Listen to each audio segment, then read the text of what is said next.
if you want to share a particular folder from Microsoft Windows 10, you can navigate around to that folder. In my case, I'm going to go to my E drive, and this is the folder I want to share, the backup. So what I want to do is to share it. I can right click on it. I can go to properties, and on the top side, you can see besides general, there is sharing.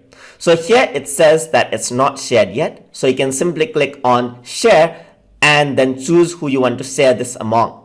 So you can share this among everyone and then just add it out and click on share.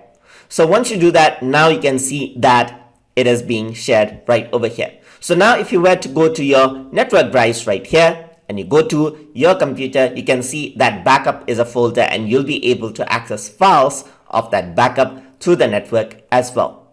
So I haven't connected any computers as such, but accessing the files in other computer has the same procedure.